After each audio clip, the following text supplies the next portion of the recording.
함께 묵상할 말씀은 예레미야서 17장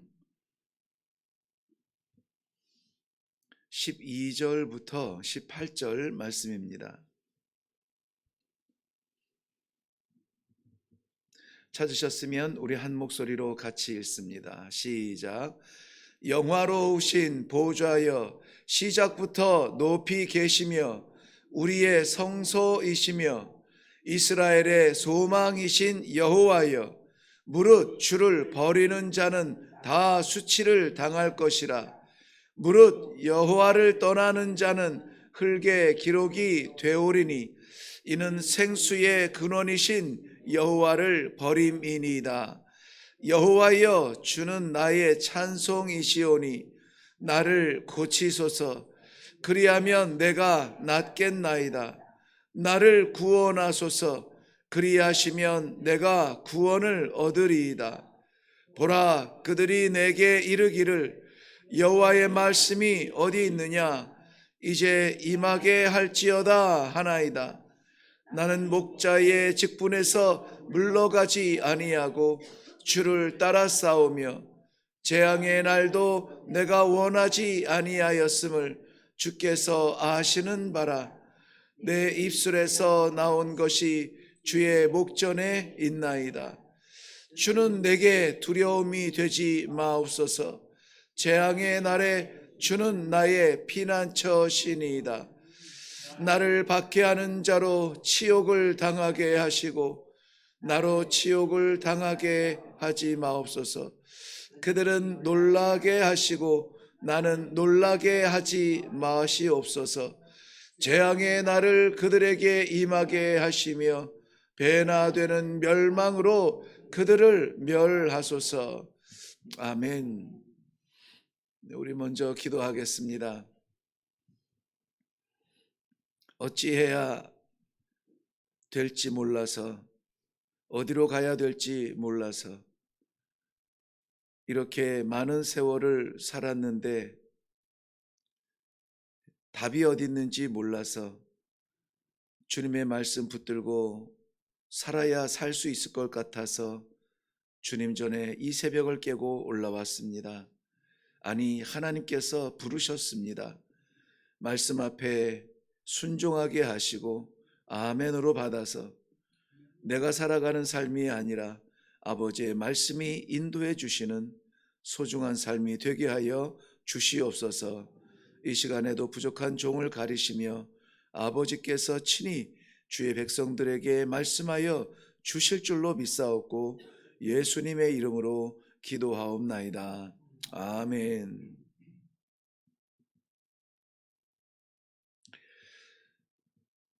오늘 말씀도 여지없이 하나님께서 예레미야 선지자를 통해서 말씀하고 계시는데요. 예레미야 선지자의 기도의 내용이라 이렇게 이해하시면 좋을 것 같아요. 사람들을 상대하지 않고 하나님을 상대하고 있는 지금 이 순간은 기도하는 예레미야를 볼 수가 있는데요. 마지막 18절을 그 한 부분만 봐도 하반절 제일 끝에 가서 보면 재앙의 날을 그들에게 임하게 하시며 배나 되는 멸망으로 그들을 멸하소서. 이 선지자가 하기 쉬운 내용은 아니죠.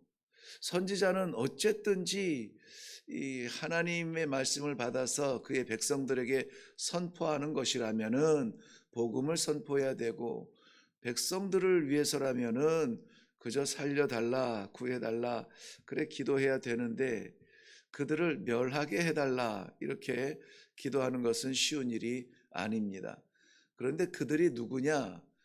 이방인이 됐던 이스라엘 백성이 됐던 그 내용 속에서는 이스라엘 백성들의 안타까운 회개 없는 모양을 안타까워하면서 기도하고 있지만은 어찌하였든 하나님께 소망을 두지 아니하는, 하나님께 마음을 두지 아니하는, 그리하여서 자기 자신이 살아서 자기 자신이 하나님을 능가하는 그런 사람들이 마지막 날에 버틸 수 있겠습니까?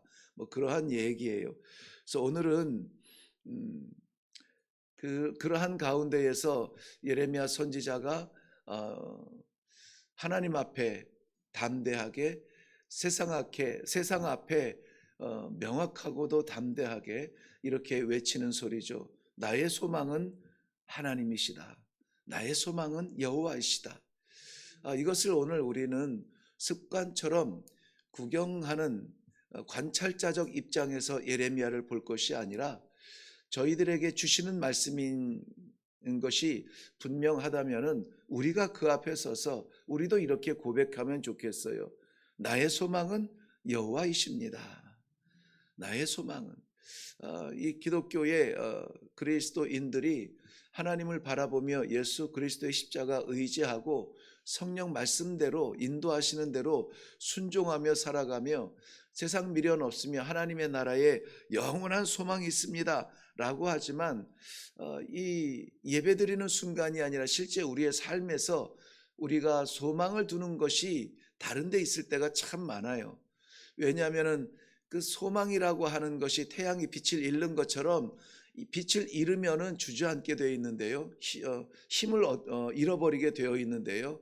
너무나 많은 순간 우리는 하나님과 나와의 믿음의 관계가 아니라 전혀 다른 그 무엇 때문에 우리의 두 다리에 힘이 풀리고 주저앉아서 어떻게 하면 좋아요? 어떻게 하면 좋아요? 마치 길을 잃어버린 아이처럼 주저앉을 때가 없지 않아 있다는 것입니다.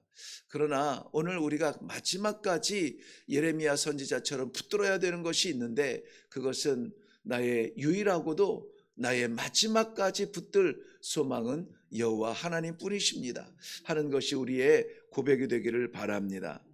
예레미야는 아시는 대로 예레미야서 1장 1절에 나오는 것처럼 제사장 hil기야의 아들로서 선지자로 부름받은 사람입니다.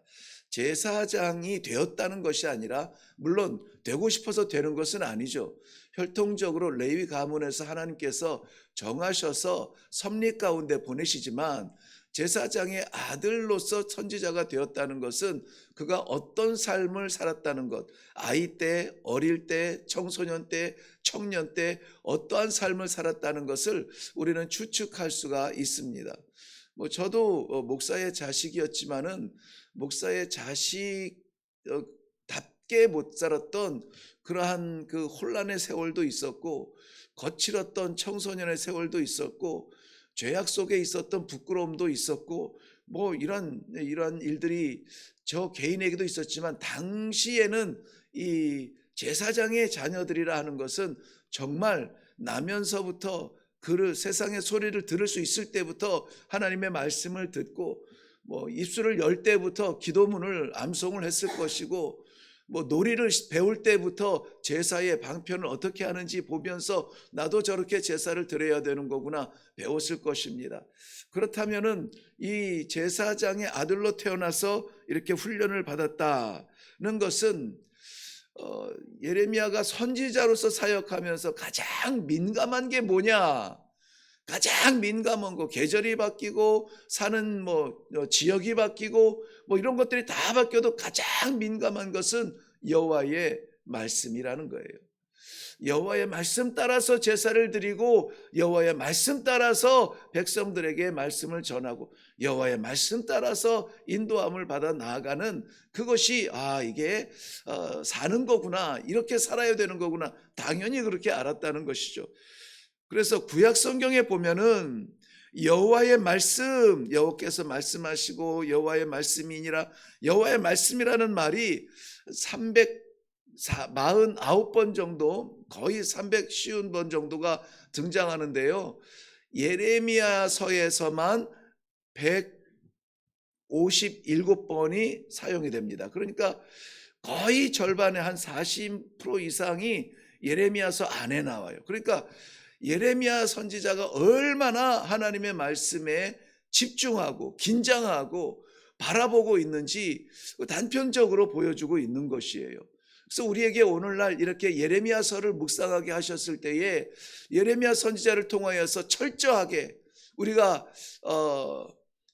부끄러워하는 이름이 아니라 우리가 정말 신앙의 어른으로, 신앙의 선배로, 신앙의 조상으로 정말 이러한 세상 앞에 이 복음을 증거할 수 있는 성도가 되기를 원한다면 저가 집중했던 것을 오늘 우리도 집중할 수 있기를 바랍니다.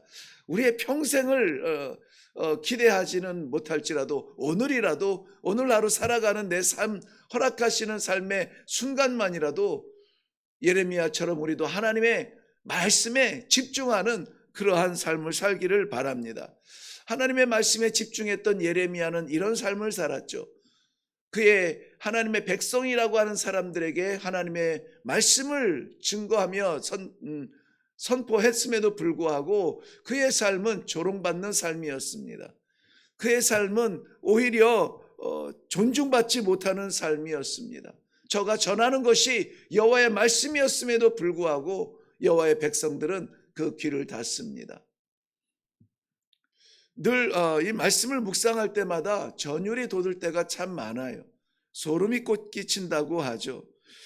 이것을 정말 우리는 습관처럼 그 옛날에 마치 드라마 한 편 보듯이 멀찌감치 떨어져 있는 그러한 예레미야 선지자의 시대를 바라보고 있는 것 같은 착각을 하고 있지만, 그러나 이 시대도 그리 다르지 않다는 것입니다. 끊임없이 설교들이 수십, 수백, 수천 편들이 이제는 TV만 채널만 돌리면은 원하는 설교를 다 들을 수 있고 좋아하는 목사님의 설교를 들을 수 있고 끊임없이 매일마다 이렇게 말씀을 받으면서 우리가 성도의 삶을 살고 있는데, 우리가 정말 가장 소중한 것, 내 삶의 방향이 되는 것, 오늘도 내 삶의 나침판이 되는 것, 이것이 여호와의 말씀인가 하는 것입니다. 여호와의 말씀이 선포되어질 때에 예레미야처럼 그 시대에 무뎌졌던, 굳어졌던, 형식적이던, 우상으로 채워졌던 하나님의 성전이 책망받을 때에 하나님의 말씀으로 그 잘못을 깨닫고 죄를 씻고 하나님 앞에 회개하는 자리로 나아간다면 다시 살겠습니다, 다시 일어나겠습니다, 오늘 선지자의 고백처럼 나를 고쳐 주옵소서, 나를 구원하여 주옵소서 라고 고백하는 고백이 이 말씀을 받는 우리라도 있어야 되지 않겠는가?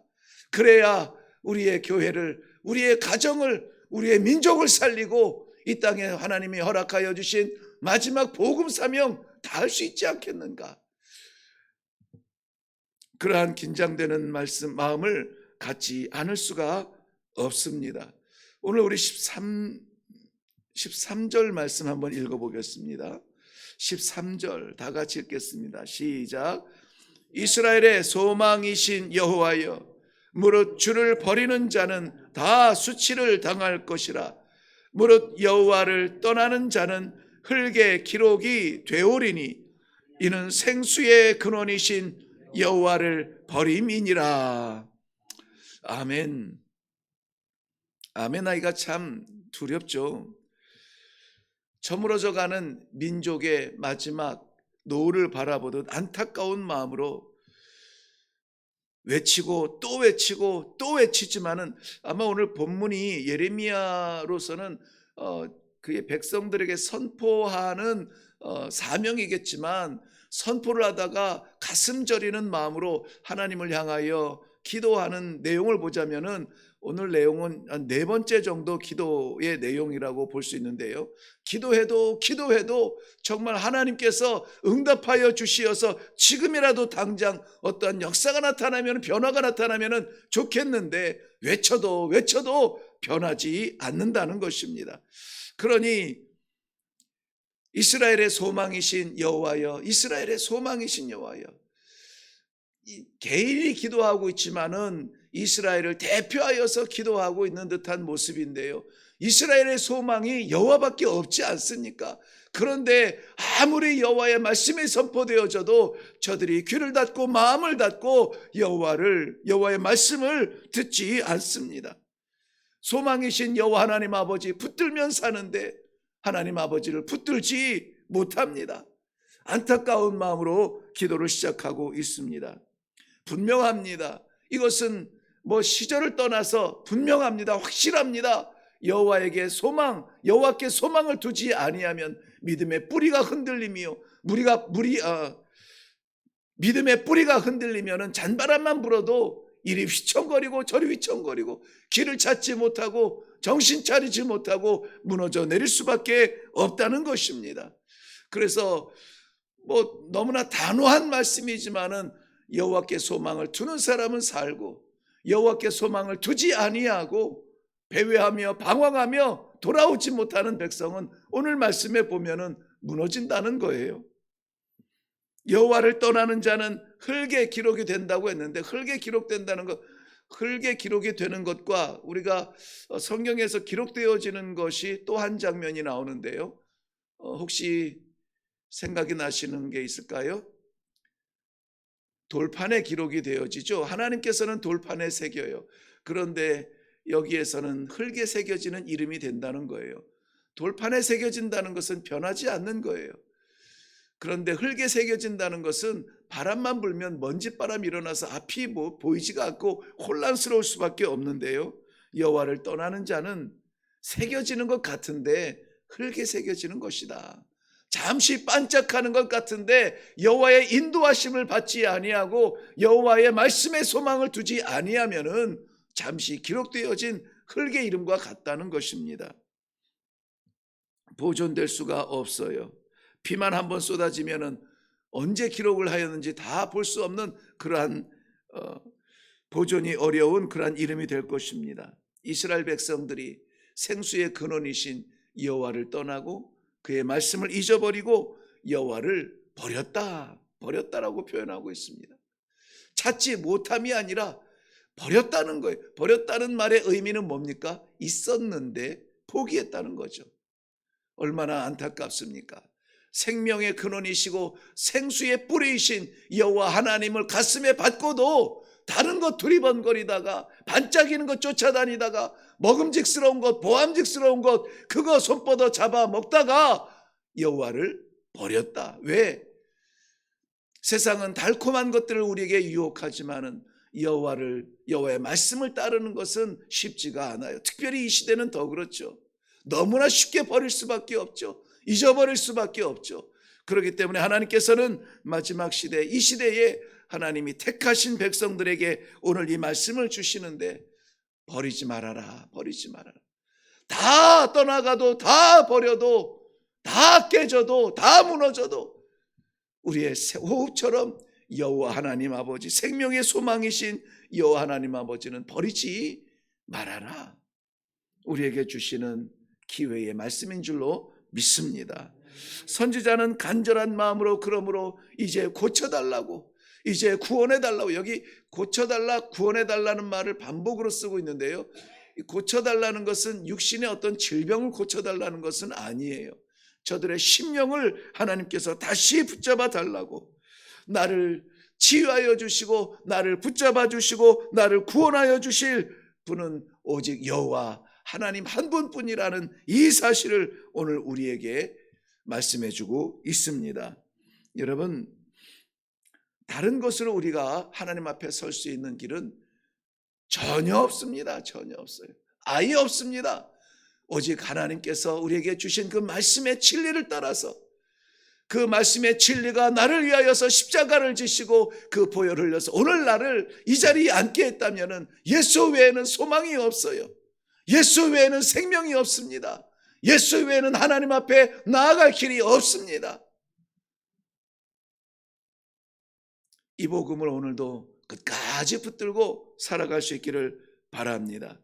그러므로 하나님께 소망을 두는 자는 어떠한 어려운 일을 만나도 절망하지 않습니다. 왜냐하면 오늘 본문에서도 이렇게 고백합니다. 하나님을 나의 피난처라, 하나님을 나의 피난처라, 나의 피난처라고 간절하게 기도하는 예레미야. 우리 믿음의 선배의 모습입니다. 우리의 모습이기도 하죠. 하나님이 나의 피난처라고 하는 말씀은 무슨 말씀입니까? 피난처가 필요하다는 거예요. 간절하다는 것입니다. 정말 급해서 어디 좀 숨을 데 없나, 피할 데 없나, 잠시 머물 때라도 없나 막 두리번거릴 때에 우리가 찾을 것은 오직 하나라는 거예요. 하나님은 나의 피난처라. 나를 짓누르고 나를 무너뜨릴 원수가 사방에서 나에게 달려들지라도 하나님께 피하시면 사는 거죠. 하나님께 피하시면 사는 겁니다. 오늘 우리의 모든 삶의 자리에서 하나님께 달려가는 우리의 신앙의 모습을 볼 수 있기를 주님의 이름으로 축원합니다. 나의 소망이신 여호와여, 내가 주께 피하나이다. 기도하겠습니다. 이 하루도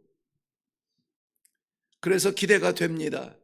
이 하루도 하나님께서 살아계시며 나아갈 길을 예비하시며 동행하여 주시며, 아니 붙들어 주시며 하나님의 뜻을 이루어 주실 줄로 믿습니다. 어디로 갈지 몰라 배회하지 아니하도록, 무엇을 해야 될지 몰라 방황하지 아니하도록 살아계신 하나님께서 사랑하는 주의 백성들을 붙잡아 주시고 오늘도 승리의 길로 나아가서 이 하루가 복되게 하여 주시옵소서. 감사드리며 예수님의 이름으로 기도하옵나이다. 아멘. 네, 불꽃 같은 눈동자로 우리의 가장 깊은 곳까지 보시는 아버지, 내가 무엇을 바라보는지, 나의 소망이 무엇인지 다 아시는 아버지께 우리는 담대하게 이렇게 기도할 수 있어야 되겠습니다. 나의 소망, 아버지, 나의 소망, 주님, 내게 소망 되어 주시니 감사합니다. 우리 가정의 소망 되시고, 우리 교회의 소망 되시고, 이 민족의 소망 되시고, 우리가 붙들지 못할 것을 붙들며 따라가지 못할 것을 따라가면서 얼마나 허송세월하며 안타까운 상황 가운데 던져집니까? 이 순간에 허락하신 이 말씀 따라서 나는 여호와 하나님만을 소망합니다. 내 소망은 살아계신 여호와 하나님 아버지 주의 말씀입니다. 우리의 믿음을 다시 한번 확인하시고 두렵고 어려운 힘든 삶의 자리마다 내게 늘 생명의 물로 채워주시는 여호와 하나님 아버지, 오늘도 다른 것으로 채워지지 아니하며 만족하지 아니하며 오늘도 따라가지 아니하며 여호와의 말씀이 채워지며 생명의 물로 채워지는 성도의 삶을 살게 하여 주시옵소서. 우리 다 같이 기도하시기 바랍니다. 다 같이 기도하겠습니다.